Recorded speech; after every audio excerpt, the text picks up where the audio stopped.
E aí, pessoal, tudo bem com vocês? Bom, primeiro eu queria agradecer ao professor Sérgio Leal pelo convite para poder falar um pouco com vocês hoje. Então, ele me pediu que eu comentasse brevemente sobre a importância dos transportes para o turismo em um contexto internacional. Isso é um grande desafio, né, por conta do grande número de temas que a gente poderia abordar. Então, eu acho que esses 5 minutos vão ser bastante úteis para propor algumas discussões que vocês vão poder fazer posteriormente. Tá legal?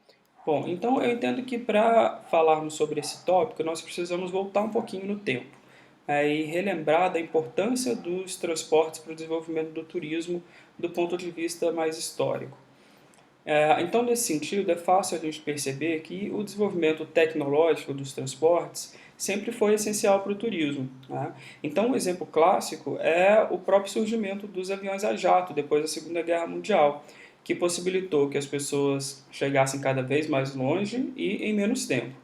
Então, a gente pode dizer que o desenvolvimento das novas tecnologias dos transportes sempre vai impactar no turismo, seja na forma pela qual os turistas praticam essa atividade, ou até mesmo com o surgimento de novos segmentos de mercado, como o turismo espacial, por exemplo, que surge como um novo segmento no mercado turístico a partir do desenvolvimento de uma tecnologia dos transportes.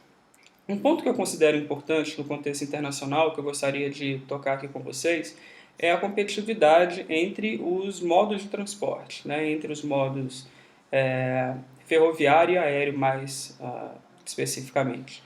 Então, quando a gente pensa em uma visão mais contemporânea, mais moderna de intermodalidade, o que a gente percebe é uma integração entre os modos ferroviário e aéreo, tá?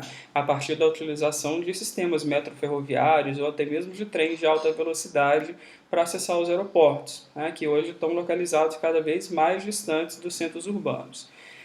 Por outro lado, há casos em que há, na realidade, a competição entre esses dois modos de transporte, né? Sobretudo em trechos de curta e média distâncias, que são operados por trens de alta velocidade, que são os TGVs, né? Como são chamados na França, ou aqui no Brasil a gente pode chamar de TAVs. Então, um trem da Eurostar, por exemplo, ele sai da estação de St. Pancras, em Londres, e chega na Gare du Nord, lá em Paris, cerca de 2 horas e meia depois da partida. Então, se a gente for considerar que essas estações estão em áreas bastante centrais, né, de Londres e de Paris, e que os aeroportos nessas duas cidades são muito afastados, é muito provável que o tempo total da viagem seja menor no trem do que no avião. Tá? Então, essa competição faz com que as empresas aéreas tenham que reinventar os seus produtos, não só para tirar passageiros das demais empresas, como também para trazer os passageiros do ferroviário para o aéreo. E o mesmo vai acontecer em diversas ligações ferroviárias na Europa e também na Ásia.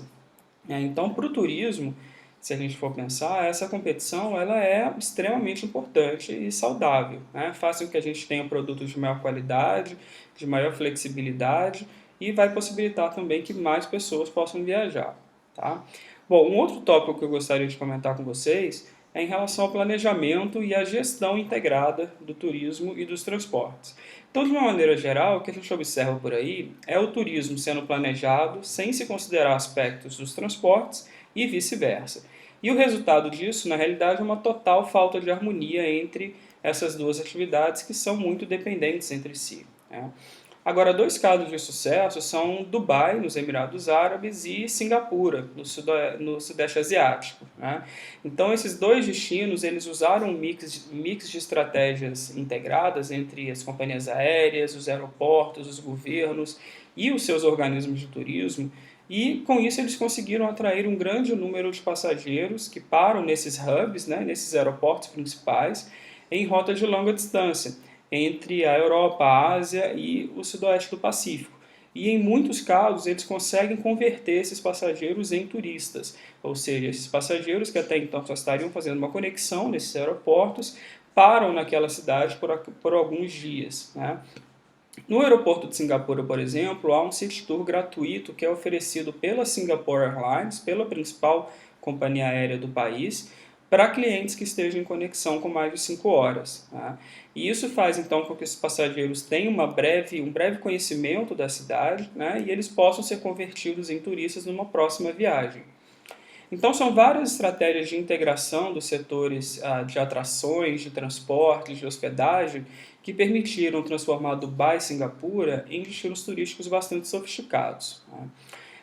E vocês podem ler um pouco mais sobre essas estratégias no livro que eu publiquei em 2013 com os professores Guiloma e com a professora Carla Fraga, que é o Transportes e Destinos Turísticos, Planejamento e Gestão. Bom, pessoal, tinha vários outros assuntos que eu poderia comentar, tratar aqui com vocês, mas como o nosso tempo é bem curto, eu deixo aí então a ideia de alguns tópicos que vocês podem discutir entre vocês e com o professor Sérgio depois. Tá legal? Então, mais uma vez, eu gostaria de agradecer aí a oportunidade e espero que vocês gostem bastante aí de estudar as relações entre o transporte e o turismo, que são bem fascinantes, pelo menos do meu ponto de vista, né?